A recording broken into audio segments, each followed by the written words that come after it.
দলের সমন্বয়ে গণতান্ত্রিক সংস্কার জোট ঘোষণা করলেন জাতীয় নাগরিক পার্টির আহ্বায়ক নাহিদ ইসলাম।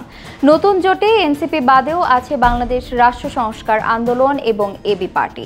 জোটের মূল লক্ষ্য জুলাই মাসের গণঅভ্যুত্থানের অঙ্গীকার রক্ষা এবং নতুন রাজনৈতিক বন্দোবস্ত গঠন করা। ডিআরইউতে এক সংবাদ সম্মেলনে এই ঘোষণা দেন এনসিপির আহ্বায়ক নাহিদ ইসলাম। ওই সংবাদ সম্মেলনে নাহিদ ইসলামকে নতুন জোটের মুখপাত্র হিসেবে ঘোষণা করেন এবি পার্টির চেয়ারম্যান মুজিবুর রহমান মঞ্জু। নাহিদ ইসলাম জোট ঘোষণা শেষে সরকার গণঅভ্যুত্থানের প্রায় ১.৫ বছরে পরিবর্তনের আকাঙ্ক্ষা বাস্তবায়ন করতে না পারায় উদ্বেগ প্রকাশ করেন তিনি। এ সময় তিনি অভিযোগ করেন বিভিন্ন শক্তি সংস্কারের বাধা দিয়েছে। এ প্রসঙ্গে তিনি বলেন, ঐকমত্য কমিশনে প্রত্যক্ষ এবং পরোক্ষভাবে বিভিন্ন শক্তি সংস্কারের বিরোধিতা করেছে, বাধাগ্রস্ত করার চেষ্টা করেছে। সংস্কার ও গণঅভ্যুত্থান সফল করার অঙ্গীকার ব্যক্ত করে নাহিদ ইসলাম জানান, গণঅভ্যুত্থান সফল করতে তারা আন্তরিকভাবে কাজ করে যাচ্ছেন। বক্তব্যে মানুষের আশা, ভয় এবং দেশের রাজনীতিতে নতুন দিশা দেওয়ার প্রতিশ্রুতি দেন এই এনসিপি নেতা। তিনি বলেন, গণঅভ্যুত্থানের পক্ষের শক্তিগুলো আমরা ঐক্যবদ্ধ হচ্ছি।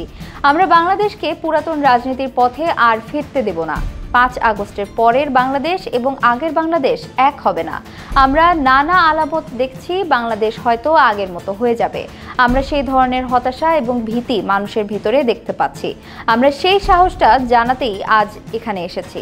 আমরা আমাদের শক্তি সামর্থ্য দিয়ে বাংলাদেশের যে পরিবর্তনের যাত্রা শুরু হয়েছে সেই যাত্রার পথে থাকব। এছাড়াও গণতান্ত্রিক সংস্কার জোট গঠনের উদ্দেশ্যে তিনি বলেন, আমরা ৩টি রাজনৈতিক সংগঠন সংস্কারকে সামনে রেখে বাংলাদেশের জাতীয় মর্যাদা এবং অর্থনৈতিক মুক্তির প্রশ্নকে সামনে রেখে আমরা ঐক্যবদ্ধ হয়েছি।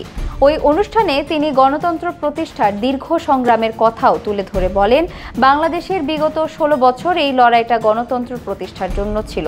ফলে নির্বাচন কেবল ক্ষমতার পরিবর্তনের জন্য হবে না, আসন্ন নির্বাচনকে রাজনৈতিক ও সংস্কারমূলক প্রতিযোগিতায় পরিণত করতে এবং ঐক্যবদ্ধভাবে অংশগ্রহণ করতে অঙ্গীকার ব্যক্ত করেন এনসিপি আহ্বায়ক।